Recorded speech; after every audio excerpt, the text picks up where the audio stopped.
शुरुआत करते हैं अच्छी और सच्ची खबरों की। सबसे पहले बात होली की ही करेंगे, क्योंकि रंगों का त्योहार होली अब बस आने ही वाला है। चंद रोज बचे हैं, तो ऐसे में देश भर में तैयारियां शुरू हो चुकी हैं। हालांकि श्री कृष्ण की नगरी मथुरा में रंगोत्सव की शुरुआत बसंत पंचमी से ही हो चुकी है और हर गुजरते दिन के साथ ही ब्रज भूमि में रंगोत्सव की रौनक बढ़ती जा रही है। खासकर ब्रज के मंदिरों में होली को लेकर खास तैयारियां चल रही हैं और इसी कड़ी में श्री द्वारकाधीश मंदिर में परंपरा के मुताबिक आज भी भक्तों ने भगवान संग जमकर होली खेली।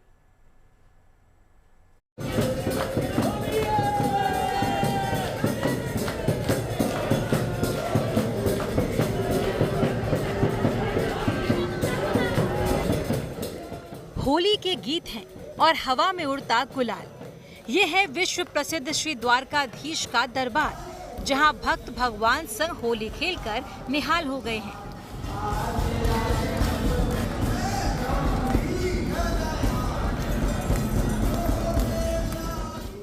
श्री द्वारकाधीश मंदिर में रंगोत्सव के दौरान ये परंपरा वर्षों से यूं ही निभाई जा रही है, जिसके तहत सुबह सबसे पहले ठाकुर जी का मनोहारी श्रृंगार हुआ, फिर पुजारियों ने उन्हें रंग और गुलाल लगाया और फिर यही रंग गुलाल पुजारियों ने मंदिर आए श्रद्धालुओं पर फेंका तो श्रद्धालु खुशी से झूम उठे।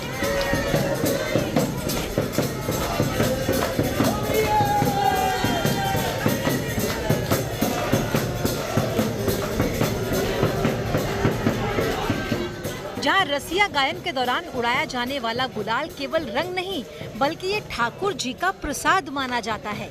इसीलिए भक्तों की भगवान संग ये होली बहुत खास हो जाती है।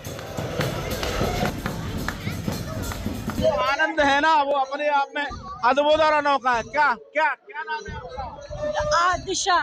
ठाकुर जी के साथ होली खेल रही है, कैसा लग रहा है? बहुत अच्छा लग रहा है मेरे को, एक नंबर, बहुत अच्छा लग रहा है। मैं खुद जयपुर से यहाँ खेलने आई हूँ होली। हाँ, मैं यहीं की रहने वाली हूँ, लेकिन मैं होली खेलने स्पेशली जयपुर से आई हूँ। हाँ, एक नंबर, बहुत अच्छा। ठाकुर जी के साथ होली खेलने का आनंद है ना, वो जो यहाँ मौजूद है वही ले सकते हैं और वही इसको पा सकते हैं, और जो यहाँ आ जाता है भगवान में खो जाता है। श्री द्वारकाधीश मंदिर में रंगोत्सव के दौरान ये परंपरा 30 दिनों तक इसी हर्षोल्लास के साथ निभाई जाती है, जिसमें शामिल होने के लिए लोग दूर दूर से आते हैं। क्या बच्चे और क्या बुजुर्ग, क्या महिलाएं और क्या पुरुष, हर कोई श्री द्वारकाधीश मंदिर के ये होली खेलकर खुद को धन्य समझ रहा है।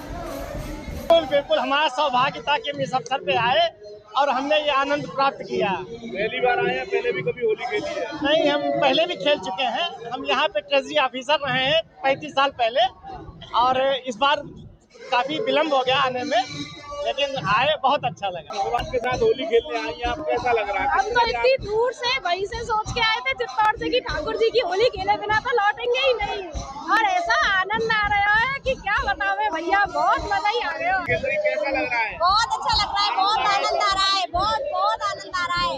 यहाँ के सब ब्रज के सब घूम रहे हैं, बहुत अच्छा लग रहा है। मतलब बहुत आनंद दिया। मैंने फर्स्ट टाइम मेरी होली थी, मतलब ऐसा लग रहा है कि मतलब कुछ बता नहीं सकती हूँ। एकदम रंग बरस रहा है, रंग बरस रहा है पूरा। कहते थे कि जब हो रही है ब्रज होला, वैसा ही नजर आ रहा है। सब कुछ ऐसा लग रहा है, बस जितनी बार हो उतनी बार आऊँ, मैं हर बार आऊँ।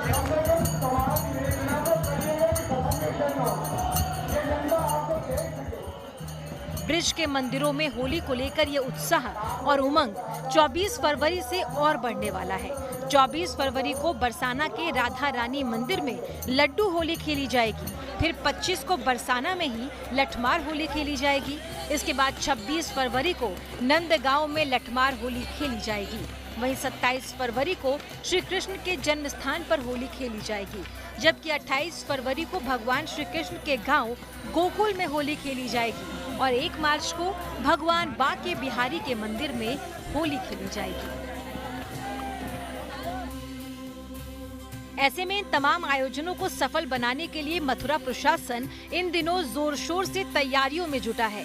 इसी सिलसिले में ब्रज तीर्थ विकास परिषद के हॉल में हाल ही में एक अहम बैठक हुई, जिसमें मथुरा आने वाले श्रद्धालुओं की सुरक्षा और सहूलियत से जुड़े पहलुओं पर मंथन किया गया। साफ सफाई की बेहतर व्यवस्था हो, आवागमन की बेहतर व्यवस्था हो, जो व्यक्ति यहाँ लाखों लाख श्रद्धालु और दर्शक होली का त्यौहार ब्रज में मनाने आए वो यहाँ की संस्कृति में, यहाँ की सभ्यता में रच बस जाएं और बार बार उनका आने का मन करे, ऐसी व्यवस्था की जा रही है। और पूरा प्रयास है, पूरी टीम लगी हुई है कि हम लोग जैसे पिछली बार जिस तरीके से ऐतिहासिक और भव्य और दिव्य तरीके से होली का त्यौहार मनाया गया था, उसमें भी और बेहतर मेहनत करके और बेहतर प्रयास करके दिव्य भव्य और सबका स्वागत करते हुए होली का त्यौहार मनाएं। होली से जुड़ी इन तैयारियों के बीच ही हर्बल रंग और गुलाल बनाने का काम भी इन दिनों जोर शोर से चल रहा है।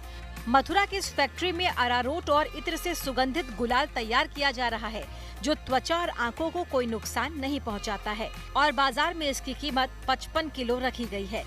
ब्रज में गुलाल भी बनता है जो यहाँ से देश विदेश और तमाम जगह जाता है। कैसे ये गुलाल यहाँ बनाया जाता है, कुंटलों की तादाद में ये बनता है और कई तरह के कलर हैं जो यहाँ बन रहे हैं। गुलाबी कलर है, नारंगी कलर है और रेड कलर है, तो कई तरह का गुलाल यहाँ पर बनता है। ये कैसे बनाते हैं, कैसे इसे तैयार करते हैं, क्या क्या चीज लगाई जाती है इसमें?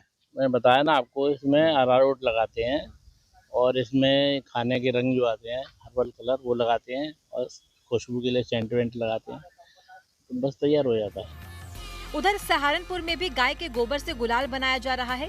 दावा किया जा रहा है कि ये गुलाल पूरी तरह से केमिकल मुक्त, प्राकृतिक तत्वों से बना और बायोडिग्रेडेबल है, जिससे त्वचा, आंखों और पर्यावरण पर कोई नुकसान नहीं पहुंचता है। जो बाजारों में गुलाल उपलब्ध है उसमें एक तो केमिकल का प्रयोग भरपूर मात्रा में किया जाता है, जो कि स्वास्थ्य और पर्यावरण के लिए बिल्कुल भी अनुकूल नहीं है।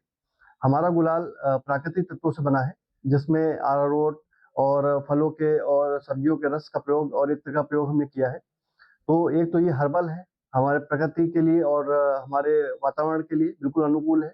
मानव स्वास्थ्य पे इसका कोई प्रतिकूल प्रभाव नहीं है।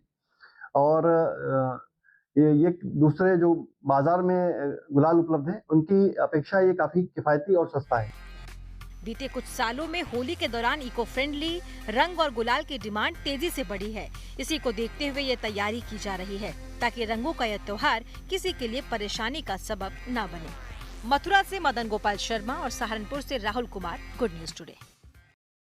और बाद भारत के शत्रुओं का दमन करने वाले उस योद्धा की जो जल्दी ही भारतीय नौसेना में शामिल होने जा रहा है। हिंद महासागर में समंदर का नया सिकंदर बनने जा रही परमाणु पनडुब्बी का नाम INS अरिदमन है, जिसका समंदर में हिंद की अदृश्य शक्ति बनना तय है। विशाखापट्टनम में मौजूद शिप बिल्डिंग सेंटर यानी SBC में INS अरिदमन का निर्माण किया गया है। पिछले कई महीनों से INS अरिदमन का सी ट्रायल यानी कि समुद्री परीक्षण चल रहा है। कमिश्निंग होने के बाद INS अरिदमन, INS अरिहंत और INS अरिघात के बाद भारतीय नौसेना की तीसरी परमाणु पनडुब्बी बन जाएगी। INS अरिदमन की कमिश्निंग का समय ऑपरेशन सिंदूर की सालगिरह के आसपास ही हो सकता है, जिसे रणनीतिक रूप से भी बेहद अहम माना जा रहा है।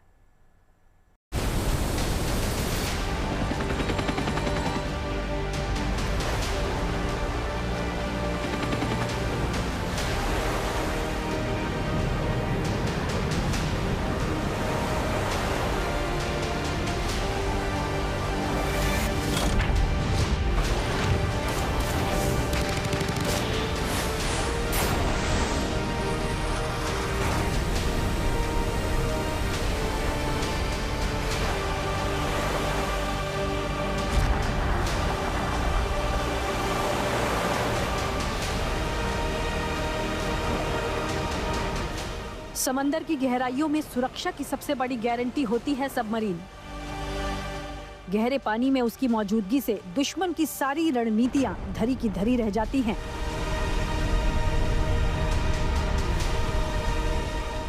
युद्ध के इस बदलते दौर में समंदर के अंदर रहते हुए अचूक हमले की महारत ही किसी सबमरीन को ताकतवर और नौसेना को अजेय बनाती है। भारतीय नौसेना को जल्द ही ऐसा नया योद्धा मिलने जा रहा है जो समंदर में सुरक्षा कई गुना बढ़ा देगा और जो समंदर की गहराइयों में छिपकर भारत के दुश्मनों पर भारी पड़ने वाला है।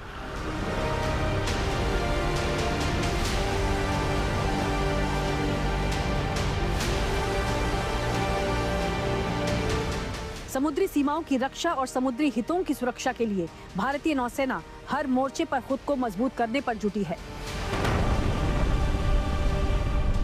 हिंद महासागर में राष्ट्रीय हितों की रक्षक भारतीय नौसेना की ताकत बढ़ाने के लिए आईएनएस अरिदमन को कमीशन किया जाने वाला है, जो भारत की तीसरी nuclear powered ballistic missile submarine है। ये पनडुब्बी समंदर के नीचे महीनों तक छिपी रहकर दुश्मनों की जल समाधि पलक झपकते ही बना सकती है।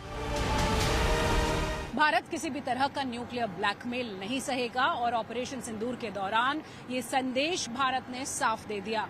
अब भारत की नौसेना अपना तीसरा nuclear powered submarine INS Aridaman commission करने वाली है और वो भी बहुत जल्द, यानी ऑपरेशन सिंदूर के 1 साल पूरा होने पर तीसरा न्यूक्लियर सबमरीन भारत कमीशन कर लेगा। इस वक्त आईएनएस अरिदमन का अंतिम चरण का समुद्री परीक्षण जारी है।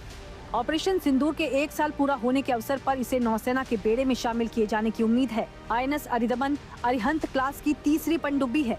इस सीरीज की पहली 2 सबमरीन पहले से भारतीय नौसेना में सेवा दे रही हैं, जिनमें आईएनएस अरिहंत और आईएनएस अरिघात शामिल हैं। परमाणु ऊर्जा से चलने वाली nuclear ballistic missile submarine INS Aridaman के शामिल होते ही भारत के पास 3 बैलिस्टिक मिसाइल पनडुब्बियों का बेड़ा होगा। इससे पहले 2016 में आईएनएस अरिहंत और 2024 में आईएनएस अरिघात को कमीशन किया जा चुका है और अब तीसरा nuclear powered submarine INS Aridaman Bharat शामिल करने वाला है। और सूत्रों की माने तो बहुत जल्द जो ट्रायल्स इस वक्त चल रहे हैं अरिदमन के लिए वो पूरे किए जा रहे हैं। अपने नाम के मुताबिक आईएनएस अरिदमन भारत के शत्रुओं का नाश करेगा। उसकी मौजूदगी ही दुश्मन के खिलाफ फतेह की गारंटी है। हाल के कुछ सालों में हिंद महासागर में नई चुनौतियां उभरी हैं। ऐसे वक्त आईएनएस अरिदमन नौसेना का सबसे मजबूत लड़ाका साबित होगा। अलग अलग ऑपरेशन में इस्तेमाल होने की काबिलियत के पीछे इसकी ताकत है। दरअसल नए युग के इस न्यूक्लियर पनडुब्बी की सबसे बड़ी खूबी ही इसकी घातक मारक क्षमता है। आईएनएस अरिदमन 2 प्रमुख स्वदेशी मिसाइलों से लैस होगी। पहली मिसाइल K-15 है, जिसकी मारक क्षमता 750 किलोमीटर है। इस तरह की 24 मिसाइल से ये लैस होगी। दूसरी मिसाइल K-4 है। लंबी दूरी की इस बैलिस्टिक मिसाइल की रेंज 3000 किलोमीटर तक है। आईएनएस अरिदमन में इस तरह की 8 मिसाइल्स होंगी। इन मिसाइल्स की मदद से भारत समंदर के अंदर से ही दुश्मन के दूर के ठिकानों पर अचूक परमाणु हमला करने में सक्षम होगा। तीसरा न्यूक्लियर पावर्ड सबमरीन बहुत जल्द कमीशन किया जाएगा। स्ट्रैटेजिक फोर्सेस कमांड इसे शामिल करेगा और इसमें K-4 मिसाइल्स जिनकी रेंज 7000 किलोमीटर तक है, K-15 मिसाइल्स जिनकी रेंज 750 किलोमीटर तक है, उनको इससे लैस किया जाएगा और अपने जो 2 प्रेडिसेसर्स हैं उससे बहुत ज्यादा आधुनिक ये होगा। 7000 टन की डिस्प्लेसमेंट की कैपेबिलिटी के साथ ये किसी भी तरह के न्यूक्लियर डेटरेंस के लिए बिल्कुल तैयार होगा। और यही है भारत की बढ़ती आत्मनिर्भरता और उसका आत्मविश्वास, जो किसी भी तरह के न्यूक्लियर थ्रेट और न्यूक्लियर ब्लैकमेल से निपटने के लिए पूरी तरह से तैयार है। समंदर में दुश्मन के साथ जंग में एक बड़ा चैलेंज होता है अपनी वॉरशिप को दुश्मन की सबमरीन से बचाना। सबमरीन बेहद ही साइलेंट तरीके से समंदर के अंदर छिपी होती है। उसका पता लगाना तब तक मुश्किल होता है जब तक कि वो अपना टास्क पूरा न कर ले। दुश्मन को हराने के लिए उसकी सबमरीन का पता लगाना और उसकी सही पोजीशन के बारे में जानकारी हासिल करना जरूरी हो जाता है। ऐसे में सोनार सिस्टम काम आता है। आईएनएस अरिदमन जैसी आधुनिक परमाणु पनडुब्बी में एडवांस्ड एनकोइक टाइल सिस्टम लगा है, जिससे उसकी स्टेल्थ यानी छिपने की क्षमता बढ़ जाती है। इसके अलावा इसमें समंदर के अंदर निगरानी और दुश्मनों का पता लगाने के लिए बो फ्लैंक और टॉयड अरे सोनार सिस्टम लगा होगा। भारत की नेवी जल्दी ही अरिदमन क्लास सबमरीन, जो कि SSBN है, यानी कि nuclear powered ballistic missile launch capable submarine है, जिससे कि बैलिस्टिक मिसाइल फायर की जा सकती है। यह न्यूक्लियर ट्रायड का हिस्सा भी है और न्यूक्लियर पावर्ड होने की वजह से, यानी न्यूक्लियर की ताकत से चलने की वजह से बहुत समय तक समुद्र के नीचे रह सकती है। इसको बार बार डीजल के लिए या रीसप्लाई के लिए, चार्जिंग के लिए ऊपर आने की ज़रूरत नहीं पड़ती है या तट पर जाने की ज़रूरत नहीं पड़ती है। जब तक चल सकते हैं तो ये चल सकती है, जिसकी वजह से काफ़ी घातक हो जाती है। K4 K15 मिसाइल सिस्टम से लैस रहेगी, जो कि 750 किलोमीटर या 6000 किलोमीटर तक फायर करने के लिए संभव है, जो कि इसकी ताकत को बहुत ज़्यादा बढ़ाता है। शांत रहता है, छुप कर हमला करने में सक्षम है और दुश्मन को मालूम नहीं चलता, वहाँ पर पास जाकर ये अपना मिसाइल के द्वारा फायर करने के लिए काफ़ी कारगर साबित होता है। साफ है कि बचाव से लेकर दुश्मनों पर प्रहार तक इसका जोड़ नहीं। हिंद महासागर में चीन की बढ़ती गतिविधियों को देखते हुए ये लड़ाका नौसेना के लिए बेहद कारगर साबित होगा, निगरानी और जासूसी में सक्षम होगा। मुंबई से शिवानी शर्मा के साथ bureau report, good news today. और अब बात दिल्ली के भारत मंडपम में चल रहे एआई इम्पैक्ट समिट की, जहां पर पिछले 5 दिनों से हिंदुस्तानी टैलेंट का जलवा नजर आ रहा है। शायद ही ऐसा कोई क्षेत्र बचा है जिसमें आर्टिफिशियल इंटेलिजेंस का प्रभाव देखने को न मिल रहा हो। एआई की वजह से अंग्रेजी भाषा में दिक्कत आने पर बच्चों के पास रीजनल भाषाओं में पढ़ाई करने का विकल्प मिल रहा है। लगभग हर आधुनिक क्षेत्र में देखा जा रहा है। आर्टिफिशियल इंटेलिजेंस की मदद से सड़क किनारे खड़े बिलबोर्ड या फिर होर्डिंग पर भी विज्ञापन दिखाने का तरीका अब बदल रहा है।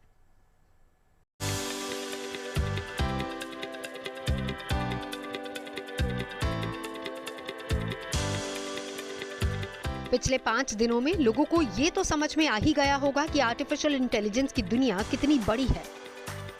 घंटों का काम मिनटों में करना इसकी सबसे बड़ी ताकत है। सूचना प्रौद्योगिकी क्रांति के इस युग में आर्टिफिशियल इंटेलिजेंस का मकसद मानवीय कामकाज को आसान बनाना है, जिसकी झलक 16 फरवरी से दिल्ली के भारत मंडपम में लगातार दिख रही है। आर्टिफिशियल इंटेलिजेंस की मदद से सड़क किनारे खड़े बिलबोर्ड या फिर होर्डिंग पर भी विज्ञापन दिखाने का तरीका बदल रहा है। 2D टेक्नोलॉजी की जगह अब 3D तकनीक की मदद से होर्डिंग पर दिखने वाला कैरेक्टर देखने वाले के हिसाब से उसकी तरफ मुड़ जाता है, ताकि कनेक्ट बना रहे। जब आप कोई एडवर्टीजमेंट देखते हैं तो आपको लगता है कि उस एडवर्टीजमेंट का कैरेक्टर आपकी आइज़ को, आपकी आंखों को फॉलो कर रहा है। आप जैसे जैसे मुड़ेंगे उसकी आंखें भी आपकी तरफ मुड़ती चली जाएंगी। इसे 2D टेक्नोलॉजी बोलते हैं। लेकिन अब इसका एक नया अवतार आ चुका है। ये आप देख रहे हैं कि ये 3D टेक्नोलॉजी से इसको बनाया गया है, 2D को 3D में कन्वर्ट किया गया है। और इसमें खास बात यह है कि कैरेक्टर की सिर्फ आंखों का मूवमेंट नहीं होता है, बल्कि आपके साथ साथ उसका पूरा चेहरा आपकी तरफ घूम गया है, आपके साथ साथ चल रहा है, ऐसा एहसास ये कराता है। ब्रांडिंग के दुनिया में ये एक बड़ा मार्केट है इसका। लेकिन बड़ी बात यह है कि ये टेक्नोलॉजी अभी तक इंडिया में इस्तेमाल नहीं हो रही थी। एआई समिट में इसे कुछ लोग लेकर आए हैं, जिनका दावा है कि भारत में इसको पहली बार वही लेकर आए हैं। तो अभी हम जो होर्डिंग्स देखते थे जिनमें आइज़ लगता है फॉलो कर रही हैं, आपके यहाँ पूरा फेस घूमता है, पहले तो वो किन वजहों से होता था, वो क्या टेक्नोलॉजी थी और ये क्या नहीं है?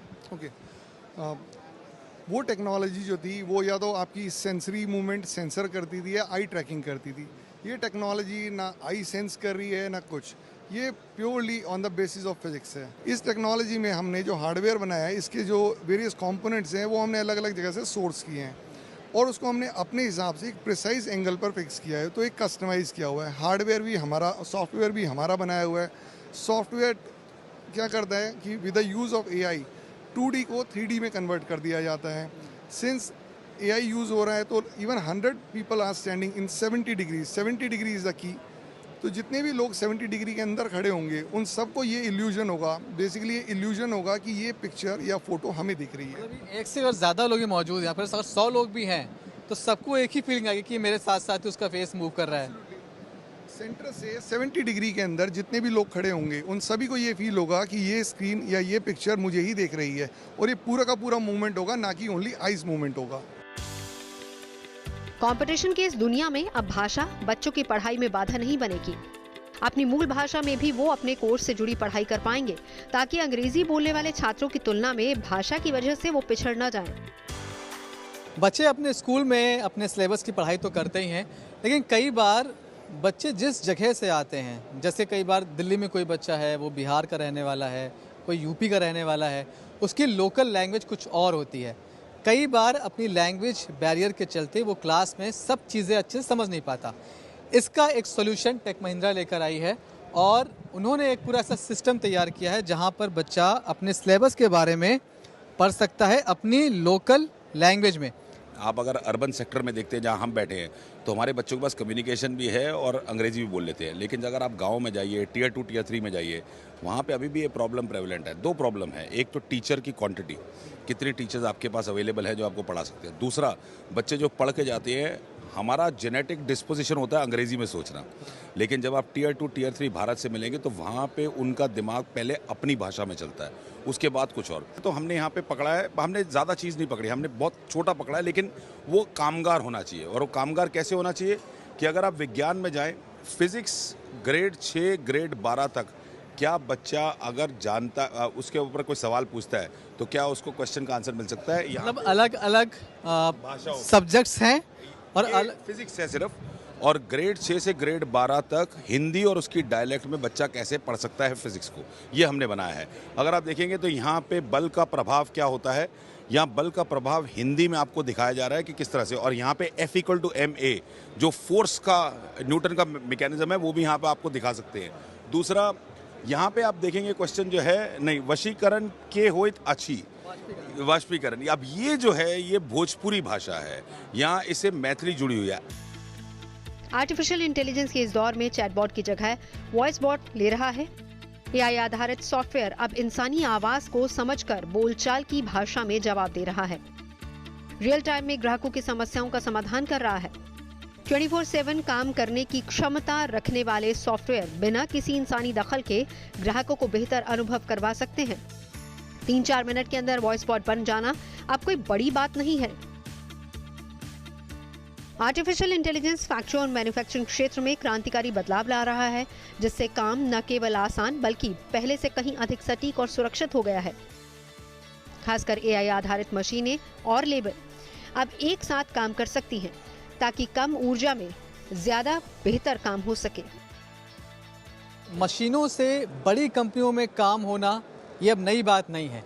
नई बात जो एआई के साथ साथ हो रही है वो क्या है? वो है कि जब आप रोबोट और ह्यूमन माइंड को एक साथ मिलाते हैं, मतलब जहाँ पर मशीन, रोबोट और आम मजदूर, आम जो लेबर है वो एक साथ काम करती है, ये नया है। अभी तक क्या था कि जो भी रोबोटिक वाला काम है, मशीन वाला काम है, वो एक वर्टिकल होता था, एक हिस्सा होता था किसी भी कंपनी का, खासकर मैन्युफैक्चरिंग यूनिट का, और जहाँ पर लेबर्स काम कर रही हैं वो दूसरा हिस्सा होता था। अब दोनों को जब मर्ज करके एक प्लेटफॉर्म लेकर आए हैं तो फिर उसमें आपका एआई का रोल बहुत बड़ा हो जाता है। से हम मैन मटेरियल मशीन को साथ में मिलकर काम करते हैं और एआई ने कॉग्निटिव कैपेबिलिटीज़ बढ़ा दी हैं, वो बहुत इंपॉर्टेंट है। हम वर्कर की लाइफ को, मशीन एक तरफ होती थी और आदमी एक तरफ होता था। बिल्कुल, तो पहले हम मशीन को बोलते थे एक ही काम करो, तो वो एग्जैक्टली एक ही काम करती थी। फिर हमने बोला हम मशीन को ट्रेन कर सकते हैं, उसको सिमुलेशन बोल सकते हैं, तो उसकी इंटेलिजेंस बढ़ गई। अब हम मशीन को कॉग्निटिव बना रहे हैं ताकि वो अपने आप से थोड़ा सा सोच सके और काम कर सके और हेल्प कर सके। जैसे ये जो 2 रोबोट आपको दिख रहे हैं, ये कोलैबोरेटिव रोबोट्स हैं। ये वर्कर के साथ मिलकर काम करते हैं, वर्कर को हार्म नहीं करते हैं। ये वर्कर की प्रोडक्टिविटी इंक्रीज़ करते हैं और लाइफ को सेव करते हैं। ऊपर आप देखेंगे 2 कैमरा लगे हुए हैं, वो बता रहे हैं कि वर्कर ने अगर प्रोटेक्टिव इक्विपमेंट या ग्लव नहीं पहना है तो वो मशीन रुक जाएगी वहाँ पर और उसको प्रॉम्प्ट करेगी कि आप ग्लव पहनिए। ग्लव पहनने के बाद ताकि उसकी सेफ्टी हो, क्योंकि हम यहाँ पर बैटरी पैक कर रहे हैं, बैटरी के अंदर लेड होता है, लेड हार्मफुल हो सकता है। सिमिलरली हम अगर इसको यहाँ पर रख दिया तो ये रोबोट है वो इलेक्ट्रोमैग्नेटिक आर्म से इसको पिक करता है और उठाकर बिन के अंदर डाल देता है। अब एक दिन में एक वर्कर कई बार 25 से 30 किलोमीटर वॉक करना पड़ता है वेयर हाउस में, उसको हम कैसे सेव कर सकते हैं, उसका वो काम बचाते हैं ताकि वो बेटर काम कर पाए, ज़्यादा इंटेलिजेंट वाले काम कर पाए। तो ये हमने AMR है, ये जो उनका फिजिकल वर्क था बहुत ज़्यादा, जो प्रोडक्टिव नहीं था, बेसिकली उन्हें चल के एक जगह से जाना है वो कम कर दिया। बिल्कुल, तो ये AMR है। जैसे ही ये बिन के अंदर हमारे सामान रखेंगे, ये AMR जाएगा, ये सारा वर्कर का वो काम करेगा और इसमें हम सिमुलेट करके मूवमेंट करता है, ये मूव करता है। अभी हमने रोक के रखा हुआ है क्योंकि लोग बहुत सारे हैं और ये 1 मिलीमीटर तक का सेंसर्स लगे हुए हैं ताकि किसी को हार्म ना कर पाए, है ना। और ये ऑटोनॉमस है, अपने आप चलता है, इसको किसी को जॉयस्टिक के साथ नहीं चलाना पड़ता है। और उसके बाद ये सामान उठाकर हम रखते हैं हमारे पैलेटाइजिंग स्टेशन पे। यहाँ पर भी कंप्यूटर विजन कैमरा रखा हुआ है। तो यहाँ पर जो हमारा रोबोट है ये वैक्यूम आर्म के थ्रू उस बॉक्स को पिक कर रहा है। अगर मैं इस बॉक्स को थोड़ा सा इधर भी मूव कर दूंगा तो भी उस रोबोट सही जगह जाकर उसको पिक कर लेगा। अभी देखो उसको पता है सेंटर में नहीं है वो, तो उसने पिक नहीं करा। तो वो रोबोट देखेगा डेप्थ, कलर और डायमेंशंस और उसके क्रॉस सेक्शन में जाकर उसको पिक करेगा और सही उस कन्वेयर बेल्ट पे रख देगा। और ये हमने इसको सिखाया है, हमने उसकी प्रैक्टिस करवाई है, उसे फीड किया, ट्रेन। तो इस टेबल पे पहले नहीं होता था। पहले इस टेबल पे कहीं भी अगर हम बॉक्स को रख देंगे वो ये रोबोट उसको पिक करेगा। देखिए पहले मैंने बॉक्स को शिफ्ट करा था, अब उसने पिक कर लिया है एग्जैक्टली। जाकर वो देखेगा उसने गलत जगह जा रहा है, वो जैसे ही वो देखेगा कि उसको चेंज करना है कुछ, वो सही जाएगा क्रॉस सेक्शन में और उसको पिक करके सही जगह रख देगा। अब आप वहाँ देख रहे हैं, ये देखिए उसने 2 बार पिक नहीं किया क्योंकि उसकी सही गलत जगह जा रहा है, और उसने जैसे ही सही सेंटर में पिक करा उसने उठाया और वो लेकर जाके सही रख देगा। आर्टिफिशियल इंटेलिजेंस एक ऐसी तकनीक है जो मशीन को इंसान की तरह सोचने, सीखने, समस्या को पहचानने और उसका समाधान करने और निर्णय लेने में सक्षम बनाती है, जिससे काम करने की बेहतर संभावनाएं पैदा हो सके।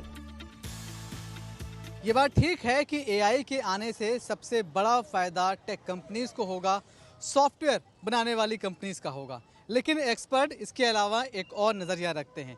उनका ये मानना है कि एआई के आने के बाद ना सिर्फ सॉफ्टवेयर और टेक कंपनीज को फ़ायदा होने वाला है, बल्कि इनसे कहीं ज़्यादा बड़ा फ़ायदा उन कंपनीज को होगा जो इसके लिए एक आधारभूत संरचना तैयार करेंगे। हम इस वक्त एआई समिट में हैं और आपको बता दें कि यहाँ पर जिस तरह से बड़ी बड़ी कंपनीज आई हैं वो बताती हैं कि आने वाले वक्त में टेक्नोलॉजी और सॉफ्टवेयर्स की जो कंपनीज हैं उनमें बड़ा निवेश होने वाला है। कैमरामैन शैलेंद्र के साथ Manish Chaurasia, good news today, Delhi. खबरें सच्ची होनी चाहिए, अच्छी खुद ब खुद लगती हैं। Navjot Randhawa signing off. आप सुनते रहिए गुड न्यूज़, देखते रहिए गुड न्यूज़ टुडे।